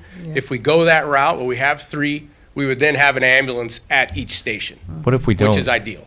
What if we don't have that third fire station in 3 years? What's your contingency plan for that? We've looked at several options. American might be willing to, turn over their lease to us. They're leasing a building right now that they most likely would not need at that point. That may be something we could take on that cost from them, Club. and where they're staffing their Okay. people right now. Where they are every day, those 2 ambulances? Okay, see Yeah. them. The numbers that you projected, that includes. Microphone, please, ma'am. Thank you. Does that include all of their salary benefits and everything that's included in your projection? Yep, that's everything. Yep. And Thank you. we also did project step raises, MOU increases, things like that, leading out to the 3 years too. Sounds like that might be a challenge to confront, where they can bunk. you know? Yeah, yeah. A few It years could down the be line. at this point, but If we go past the 12 hours, if we don't, it's not going to be a problem. Right. If we do, then we'll be looking for a place to bunk. an issue to solve. Thank you. Absolutely. All right. That will bring it Any back other to the questions? council. Is there a motion? I'll make a motion. You know what, Scott, you know, I'm gonna tell you something. Well, do we have another comment? Yeah, I have one more, I'm glad you brought it back, the previous council, I was in the previous council, we had to, how would I say it, give it up to American Ambulance because of the situation at hand. And, and money, the trouble is, at the time, we were putting our, how would I say, our fire department in jeopardy because we weren't properly getting trained, and now you guys are getting trained in, hazmat and everything. Back then, it was going on, but they were getting properly trained, and now we're coming back to the American Ambulance service program that we lost, and because it was a good thing back then, and we did have the paramedics when people called. The fire truck had paramedics on the station, on the unit. When the fire department got there, they will be able to enter the property and save the victim, instead of waiting for the ambulance, stabilize that person. And that was way back then. And you guys did it way back then. Can you do it again? Yeah, you can. I know you did. I've seen it already. So it's not a thing you can't fix. I know you can do it. And if I may, Councilman Avalos, just to reiterate what you were saying, is you're absolutely correct. Staff and council at the time did the exact thing that we needed to have done. An American was there to help us out with that. We were able at that point, we were running firefighters on the ambulance. Yeah. And those firefighters, unfortunately, the call volume is high enough in our area that those firefighters were never available. Because that action, we've been able to build our fire department up right now to a point that we have a strong department that the community can rely on and be proud of. And we couldn't have done it without Americans' help coming in and providing the EMS services. And we're at a point now where we're ready to take that challenge back on and be able to resume those services with non-safety personnel and not firefighters. And there's a pretty significant wage difference. Very between much those so, two, right? about $20,000 to $25,000 per employee, depending on certifications and things like that. So Something you really wouldn't have want to have a firefighter doing. Right. that The you could only have someone else doing and paying. there are some commensurately. communities that can get away with that. The only reason you do that is with the philosophy that those firefighters are available to fight fires when the time comes. And we do have surrounding communities that are able to do that. Our call volume was just too high. Yeah. And in that instance, you truly are, they're not available for that service, so you're truly paying firefighter paramedics to run the ambulance. And that's not cost effective, nor does it provide adequate fire service to the community. Great. Okay. There's a, All right, he had you to- good? I'm I'd good. like to move forward He with wants- the addition of the 12 hours ambulance to increase the EMS services to the citizens of Selma and the surrounding area. Great. Did you want to second that, Councilman Trujillo, or did you already? You made the motion, didn't you? I made the motion first. He made the motion. He made the motion first. Okay. Oh, okay, I'll second it. Who made the, I thought I made it. Okay. No, he did. I'm not, I don't mind. You read it? Forward. Let's- No, First, no. second. It's okay. Okay, let's go. That's what- Councilmember Trujillo. Aye. Councilmember Guerra. Aye. Councilmember Avalos. Aye. Mayor Pro Tem Franco. Aye. Mayor Robertson. Aye. Okay, follow-up recommendations on capital project priorities for state budget appropriations. Thank you, Mr. Mayor, members of council. This is, as the item says, a follow-up on the last time we all met. The council approved a capital project priority list, and for the mayor, mayor pro tem, myself, and the assistant city manager to meet with our consultants.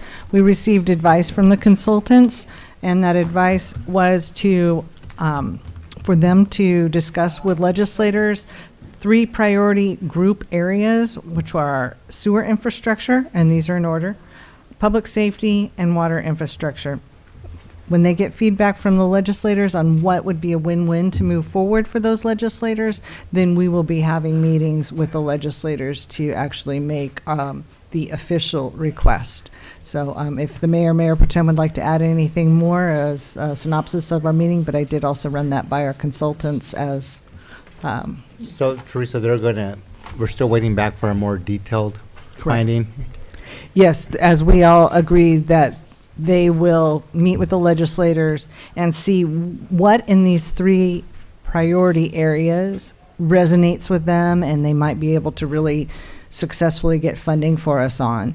And then we will sit down and have an actual official meeting where we make the request to the senator, the assemblyman. Is that going to come back to council? Uh, After, or are we just going to meet prior to that? Well, we can give an update, Well- but I don't think it would be an action item. Right, I understand that. I'm just saying, me and the mayor will see it because we sit in the meetings. But the other 3 that sit up here, they're The not going to hear council anything about it? Should be informed every step of the way, so I think. So how do we do it without violating the Brown Act, is what I'm saying? Inform, keep them in the loop without having a meeting. We can make that part of my report, if you'd like. Yeah. We that's can good. do it That'd in the be- report. Be logical. So, Did- Or we can do an was there agenda another item, I mean, depending if on you'd what like it- to what make an comes out. agenda item update, we can. I thought it was important to do an agenda item though tonight, Right. just because we're at the second, we had our second meeting with the consultants, and we wanted to report back to the council what actually happened at that meeting, which is exactly what the city manager said. and I'm pleased that they put sewer infrastructure at number 1 because that's critical for the long-term growth of the city, the economics, the stability of the city, and just not only that part, but more importantly, the existing residents, that we make sure that they're taken care of and we address their needs.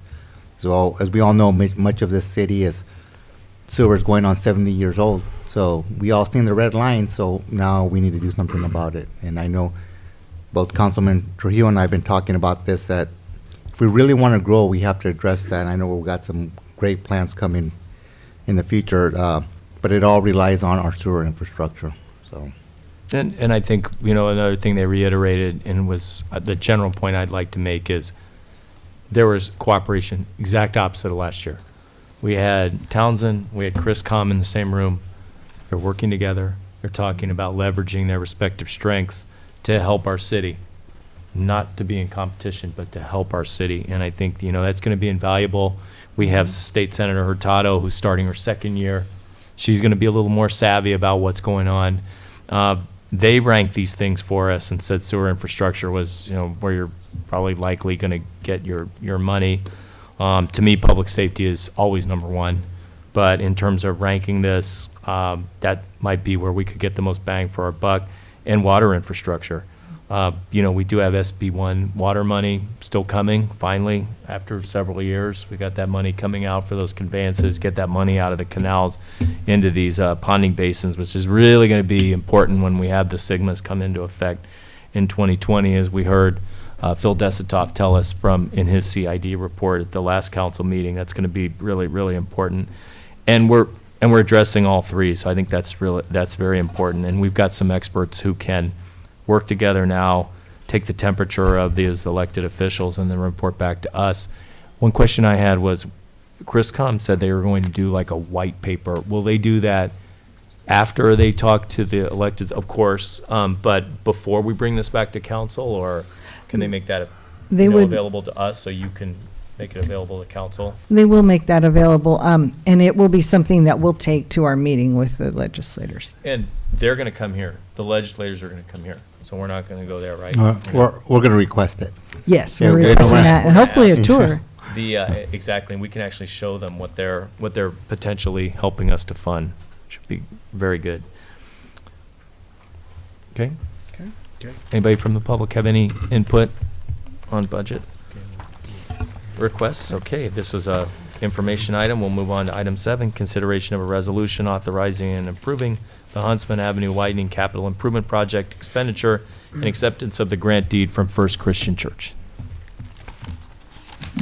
Joey Daggett. Good evening, Mr. Mayor, members of the council. I'm Joey Daggett, the engineering department.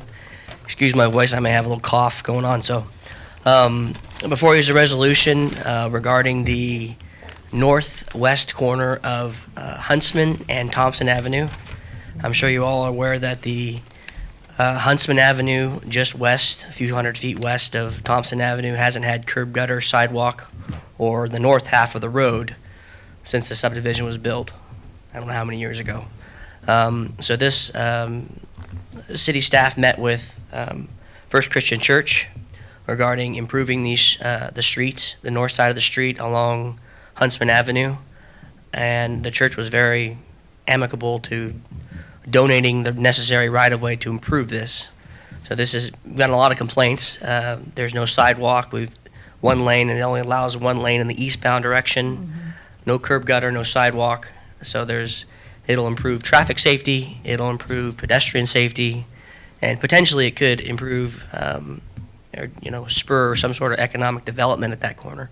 So when staff met with the church, they were, especially when we can do this as part of fund it through a capital improvement project, they were more than happy to, or willing to dedicate the right-of-way necessary. So what you have before you is the right-of-way dedication documents, engineer's estimate, proposal for engineering, the street plans. So this essentially would widen that out. We'd have 2 lanes in each direction, and it'd be much safer for the city of Selma. You know what? I'm here if you have any questions. Scott, I'll be honest with you. It's quite unusual when you have people donate property. I know it. Yeah. I would, Very between that, generous. Joey, I'll be honest with you. Amazing. I would jump on this in a heartbeat. You don't. Dedicate means donate? Yeah. Dedicate means donate, yeah. Giving it. You give Okay. it to us. Wow. I say good. It's I'd have to good. give thanks to city manager Do we need a for motion on this? approaching Or discussion the on owners. Um, And Isaac. Yeah, I think we do. I think I'll we make need a motion. I'll make a motion. Anybody from the public like to comment on this tonight? No. Okay. No, I'll make a motion, man. Okay, motion, is there a second? I'll second it. Okay, call the roll, please.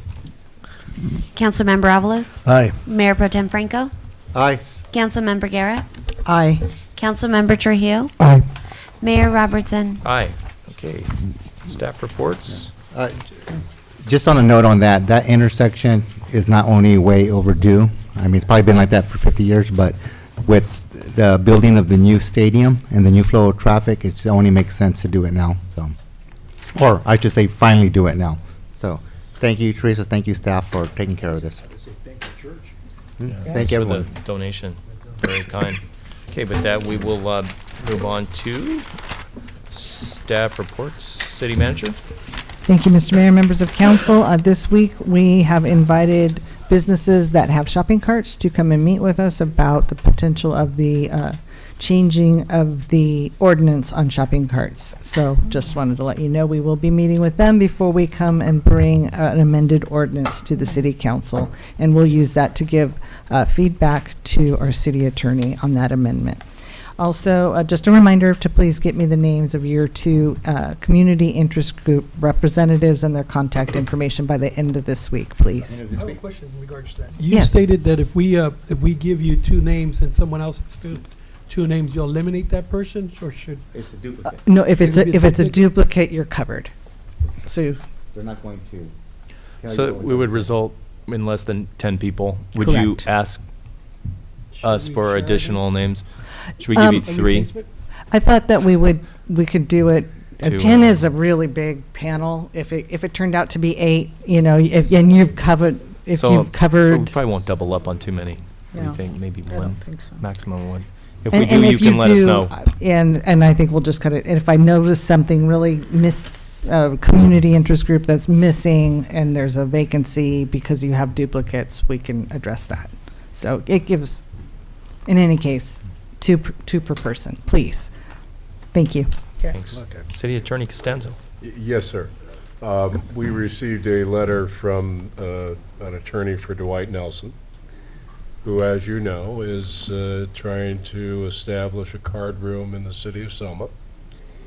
And we hesitate a bit in responding to his request, which is to place a resolution, much like the resolution you just saw, putting that on the ballot for March 2020.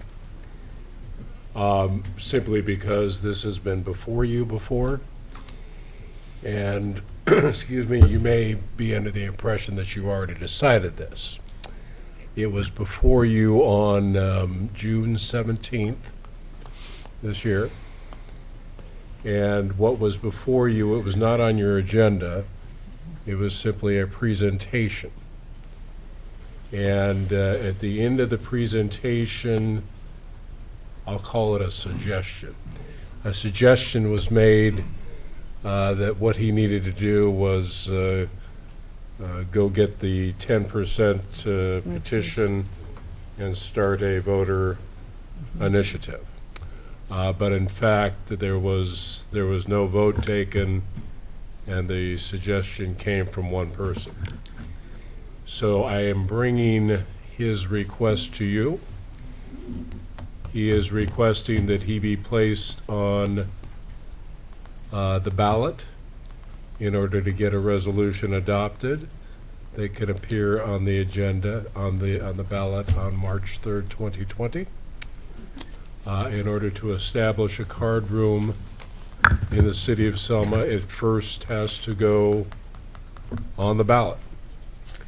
So that's step number one, and he's attempting to take other steps that we're not letting him take until he takes that one. He has agreed to sign an agreement that pays for everything the city incurs, including the cost of the election. And if we were to put introduction and first reading of the ordinance that would be adopted by the voter proposal on the agenda for November 18th, and you put the public hearing and adoption of the ordinance, adoption of the resolution that goes to the Fresno County Clerk on December 2, you could make the December 6 deadline, getting that over to the Fresno County Clerk's office. That's his request. Staff has no dog in this fight. We don't have any recommendation. We're just I have a question. looking to bring this to you. I have a question. Go for it. Has he done analysis on what revenue he's going to bring to the city? I believe there was some analysis in his presentation when he came in But what's that? June. He said $500,000. There Said a was, million, and, yeah. and he has done that analysis, I understand. He has actually hired a person that A goes lawyer around from the state Sacramento. and Yeah. He was there. does these Right, sorts of things. From what I understand is, I mean, those analysis, that's that, but at the end of the day, I know there's cities that have just a tax every year that they tax the city, like 500 Club, it's $900,000. Right. Mhm. And, I mean, $900,000 plus 500,000 is $1.4 million, and He said the state gets their cut, and then the local I mean, that's- gets I their think cut, that like a was more. 10% gaming tax or something, and Right, there's a and- revenue more like amount for And $600,000. the point is, if you, It was at least $500,000 if bucks. you put it on the ballot as opposed to having him go out and collect the signature, Oh, shoot. you've got a little bit of control over the ordinance that gets ultimately imposed on you if the voters should adopt it. do we have And to you put on can the build in, Can we just do an ordinance and?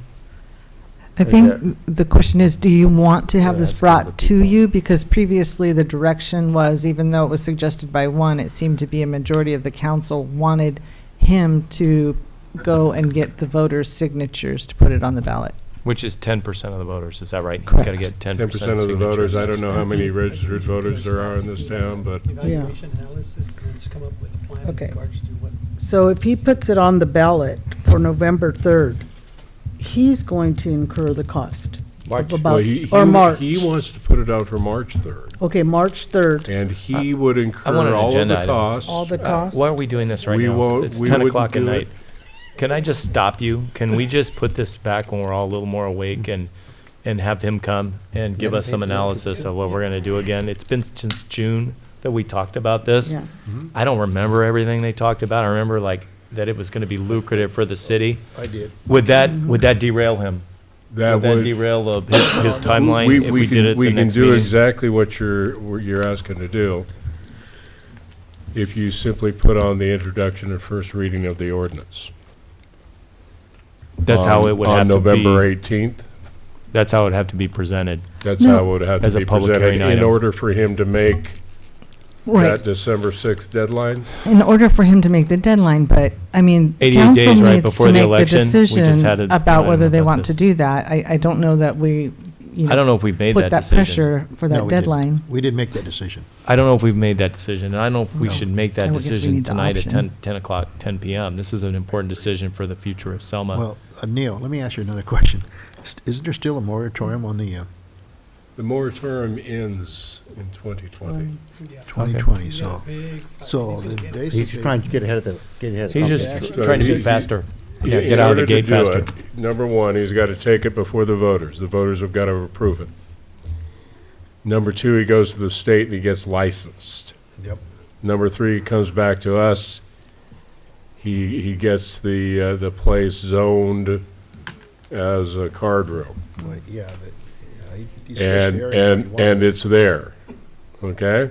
Well, that's the process. And you have the ability to slap some Conditions. taxes on that operation, Conditions, which, taxes. the people in Clovis can tell you is fairly lucrative. No, it is, actually it is. Don't get me wrong. So we could bring this back at the next meeting, and we could still pull the plug. If we didn't like what we heard in the analysis, again, his presentation, we could say, no, go get your signatures, or we could say, with majority, we could say, go forward, But could we- and we'll put this on the ballot But for the, could we direct our staff, the city attorney and the city manager to look into that initial, get background about the 500 Club and Club 1 and see what they're charging and what's the estimate, what's the understanding of the licensing? Absolutely. but that would be a proper agenda item? And would those, All I have to do is ask the card guy. Yeah. would those be our choices?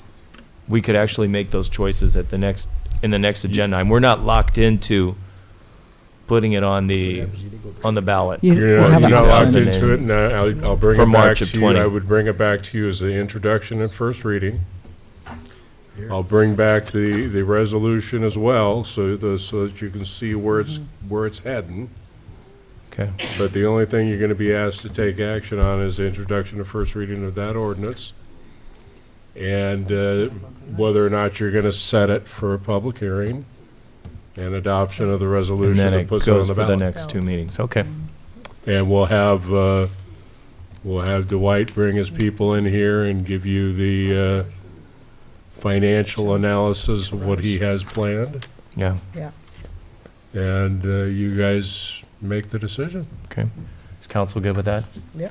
Oh, yeah, but doing the analysis from the outside agencies, like Allies Club One, Yeah, let's see it again. We got a brief look at it, but let's really take a look at it now that we know he's serious, he's moving forward, let's see what that is. Okay, so we'll bring that back. I'm surprised he's All right, thank you. Is that your report tonight? That's it. Okay, thank you. Finance Director. Just a couple items to report. Given the period in which we're in, we're working through multiple audits right now.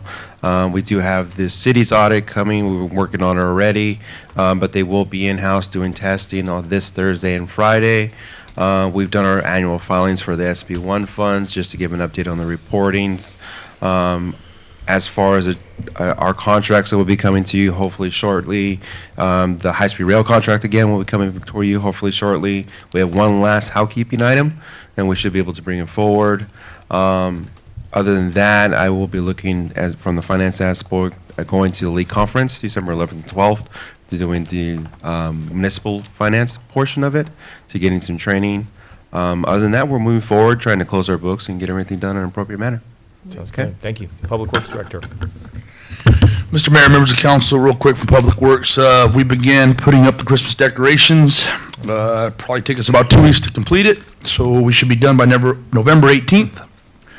Last week I met with the members of Game Time who are providing us our playground equipment for Ringo Park's new playground, the ADA compliant playground. Public Works is committed to demo and removal of the old playground, removal of the rubber material, which is a cushion for the children. We'll be doing some cement work, some ADA ramps, benches, lighting, and grade work. I believe the playground will be delivered in 3 weeks to the Public Works Yard, and we'll be moving forward as fast as possible on that project. One more thing is we're almost through the water-saving irrigation controllers with Cal Water, and me and Steve Johnson will be getting together once we complete the project and giving you guys a report very soon. On the fun side of things, we went to a Parks Rodeo. Not so fun, 16 cities. We finished 5th, 6th, and 7th. We'll do better next year, I promise. Thank you, guys. Okay, promise. Thanks for competing. Fire Chief Peterson. So as council probably saw in the news, fire season took off a couple weeks ago. And I just wanted to report that we had a fire engine in Southern California and a fire engine in Northern California for about 5 days last week, along with a single resource paramedic.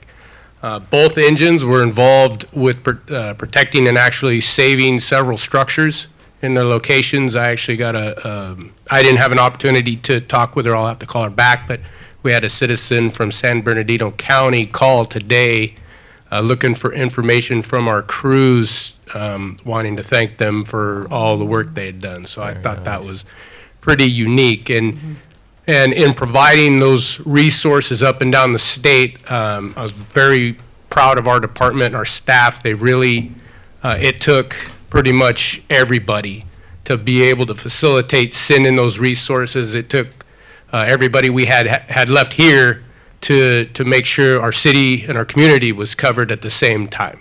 So everybody pulled together, and we had people that were here for 3 and 4 days, but they did so willingly and with pride, and I was real proud of the department for those efforts. Making us proud. Thank you. And how many are north and how many are south right now? I should say they are all back. The last one, Back and safe. except for one, our last paramedic came back from up north to tonight. In fact, he texted me during the council meeting.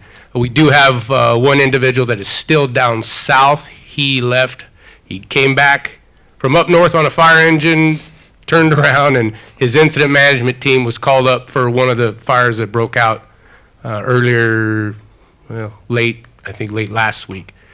So he's down there with his management team for That's why we a little bit, appreciate so. you folks for what you do. Thank you so much for your commitment. Thank you. It's awesome. Police Chief Dick. Besides the earlier update on the PowerPoint, wanted to update you the traffic collision we had at Dinuba and Golden State. That did turn out to be a double fatal. The This is terrible. people involved who were killed in that were father and son. And the last name is Ward. I believe the father was Charles, if I'm not mistaken. And I can send that on to the city manager to forward to you if you'd like. Very tragic. That was a very busy day for us in that. Kind of put a damper on everybody's spirit. So, like I said, a very tragic incident. So I think you were aware that it had occurred, but at the time of the incident, I believe it was the son that held on for a while and then was pronounced at the hospital. It's tragic. Yes. Thank you for your unfortunate report, unfortunately. All right, Mike Kirshner, Parks Community Services. Just real quick, if you're hungry on Friday, the Pioneer Village Commission is doing their annual, this will be a chicken dinner or luncheon fundraiser for Pioneer Village, 11 o'clock to 1 o'clock, and $10 a ticket. So any commissioner and myself and at the chamber, you can get tickets before Thursday. And it's Friday, 11 o'clock to 1 o'clock. Great, thanks. Council reports, Councilman Trujillo. First of all, I attended a couple of events, but I want to cut that short. I want to bring something up. The Selma Police Department, good job at the Rotary. You guys presented yourself well. The fire department presented yourself well. Shane, I want to commend you. I was really excited and happy to see you bring out all the equipment and all your people. Not to shorten your staff. You guys are always out there, but the fact that your staff was out there representing the city of Selma was very, very nice, and I want to make sure to tell you thank you for doing that. That it really gave a lot of pride to us, and we see the police department and the fire department all the time, but it was very important. We see them there, and you guys are doing a good job, but the fact that the staff was out there, I really, it's something different, and that's what we want in this community. The Rotary was doing really good. That in itself was, I don't want to say anything else, but another one is I did attend a meeting with the city of, the school district of Selma and some churches and some groups that are actually getting together and forming an organization in regards to helping out the community. So, but in that, I want to go back to Shane. Thank you for doing what you did, okay? And you guys did a good job too. All right, that's it. Thank you. Councilmember Guerra. Okay. I attended a chamber mixer for Leon Computers. I also attended the Selma Band Festival. I attended the community rally that they had at the Pioneer Village, which was a nice event. I attended Scott Sanders' surprise retirement party. I attended the Selma Wrestling fundraiser and Selma Kingsburg football game. Selma fell short, but it was still a good game. And then I just want to also thank Raina for her 17 years of service that she's been with the city. So, and then I just have one thing for the CM. Thank you for the spreadsheet. I just wanted to ask if possible, if you can add a column here, just stating, like, if you've updated, maybe there's been an update, because it doesn't give us an update.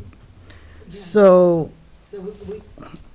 we can add a column to let you know when we did that, but all of the last column is the most current information. So it does change Here. every time you see it on the right. So it is updated, but, and then I put the date at the top, actually. Oh, up here? Okay. Yeah, so It was kind of hard to read this a little bit. Is it a little small? Yes. Oh, we can make it bigger. Yeah, That jumbo one's font. easy. Yeah. Okay, but other than that, thank you. Okay. Okay. Councilman Avalos? Oh, man. We're gonna be here all night now. No, no, I was busy. I was actually busy.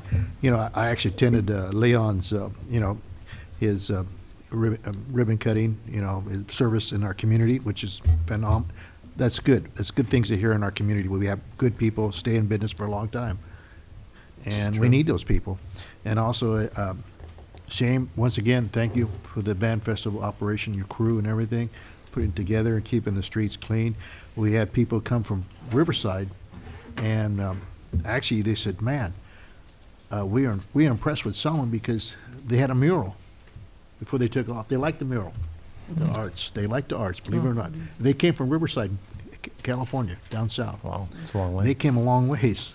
I actually took a picture with them, you know, but, and the band, but also, I also attended the, of course, the high school had a, how would I say it, rally for the, for the team going to, Kingsburg, but I guess the And, life. homecoming, right? Didn't they have a That's homecoming okay. too? The spirit was there. The spirit was there. The intention was good. It was good intentions.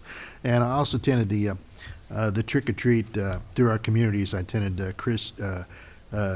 First Christian Divide Church out there by PG&E. They attended the Family Fellowship Church, the First Methodist Church on the trick or treat with the grandkids, and also attended in the First Baptist where they had unique laser tag going on. You know, that was something different. And everybody got a lot of candy, even myself. So, which was good. But you know what? I'll be honest, you guys. When you see communities coming together, churches and everything, there are good things in our community because they're the positive things that bring out our citizens. And that week, there was good things. A lot of positive things came out, you know, in our community, you know, and I felt good. It was a good feeling through the whole thing. Even though one of my family members passed away during the car accident going to work, unfortunately, and we had a big funeral here in That Selma. was a huge funeral. So unfortunately, those things happen. But overall, I will say once again, I always thank the people that work for the city of Selma. I always thank them all the time because they're very important. Who they are, they're a part of our community, but yet they're part of that spoke that makes the city go. And I also thank the people that come here, that stay around and listen to us, either sometimes either disagree or agree, doesn't matter, but I thank them for coming out. I always thank them. And that's all I got to say, Todd. Thanks a lot, appreciate it. Mayor Pro Tem Franco?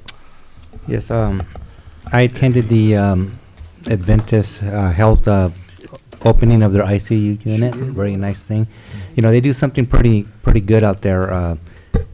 They and they asked the community to come out, and I forgot. My apologies, I forgot it. But they have well wishes cards that you could fill out and leave prayers or just words of encouragement. And they give that to their patients because, believe it or not, they say they have a lot of patients who have nobody by their bedside to just there to be with them. very nice. So they give that. So I recommend not only us but the community to go out there and do it. But it was a great professional-looking facility. Saw the city manager there. Looked great. Teresa, can you send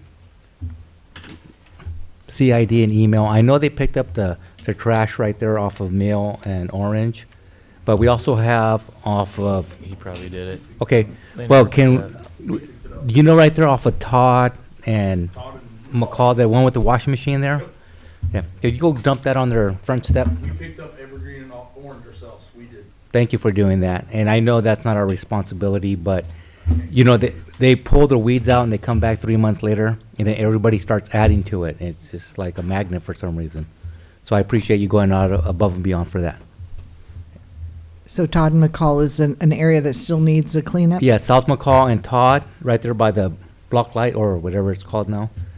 Right by that canal, they have weeds and there's a washing machine that's laying on site, been like that for a couple of weeks.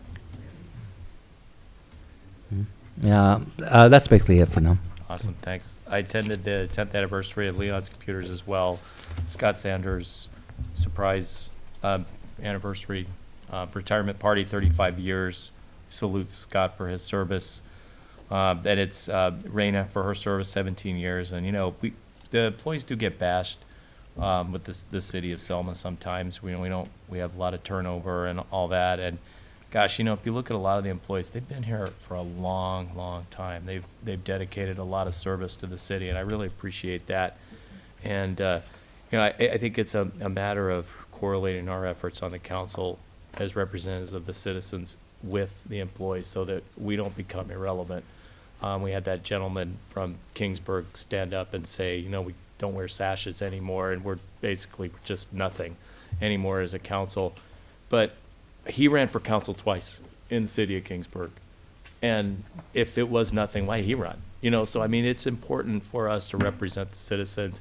I think we do have a reason to be here, and I think it's important to maintain that partnership with staff, and also to have that guidance role. I really think it's important to do that.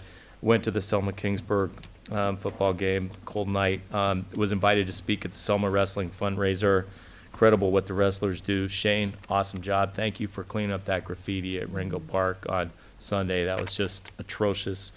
Thanks for making progress on those wood chips on Golden State. I know you're doing that, man. Thank you. That's really important. It is noticed. I went to COG on Wednesday for a couple hours and had covered a couple of things there.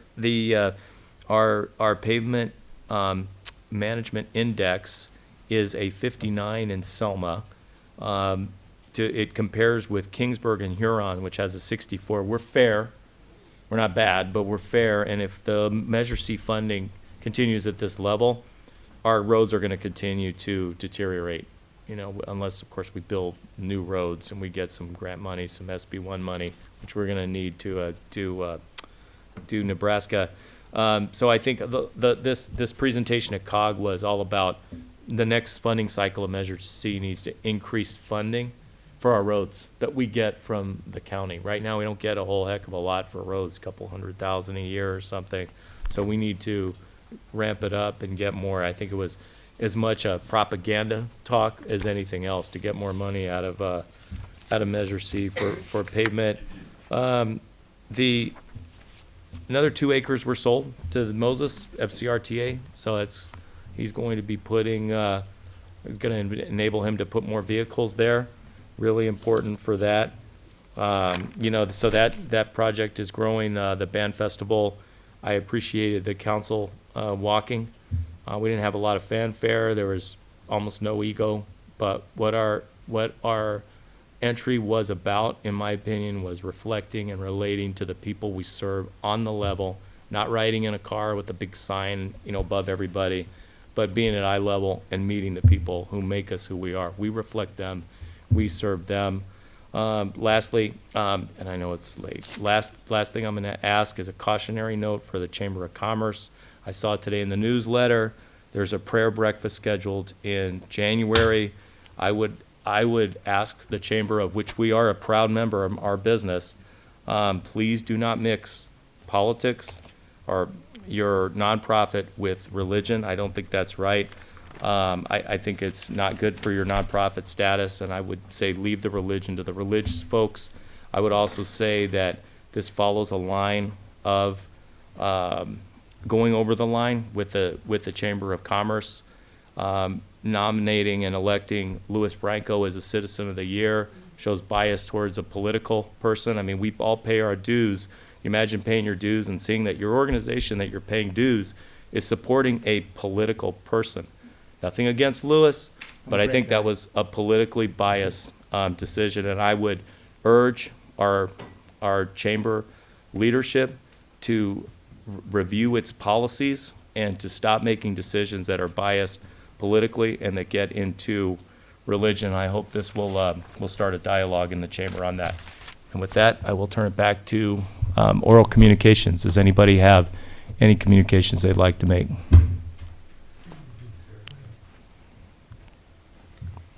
I'll make it quick. Shar Tucker, 2128 North Street. First of all, I just want to say thank you to each and every one of you that came out to support our 55th Band Festival. Thank you, council, city manager, and thank you, police and fire, for always keeping us safe. But I wanted to give a big shout out to Shane for everything that he did. You know, he decorates the bandstand. We had a couple of streets that weren't blocked, and he ran out and did that. And I was just so excited to see your entry. You know, it was awesome. You had the lawnmowers out there and flags on your truck, and your entire department was Bless just you. such a great part of that. And I love seeing your dogs, so thank you so much. Awesome. And then I just wanted to address your issue, Mr. Mayor. The mayor's prayer breakfast is not political per se, but many of the prayer breakfasts around the country is put on by the Chamber of Commerce, and some of them are done in conjunction with the Ministerial Association. It's a way of saying thank you, praying for everyone, and it is not a political event. So I just wanted to set that straight. Thank you.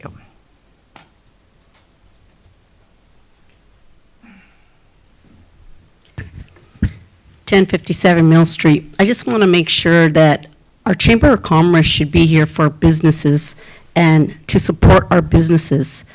When I was a board member, and Measure P came about, we had Executive Bob Allen come to our board and state if we wanted to support Measure B. Thank God I knew what a nonprofit should be doing and not be doing. I brought it up that we are not able to vote to support a measure nor a candidate. So of course, they didn't vote on it and they didn't, make it an issue. But there's history here that comes time and time again, what a nonprofit can do and what a nonprofit cannot do. All anybody needs to do, a citizen, is send a letter to their nonprofit organization with the history of how they're supporting a candidate. Number two, another letter can go to the city manager and state our taxpayer shouldn't be going towards a chamber who's going to be more likely supporting a candidate. So at the end of the day, go back to looking at your bylaws and just support businesses like you're supposed to be doing. Thank you. Thank you. Okay, that is there a motion to adjourn?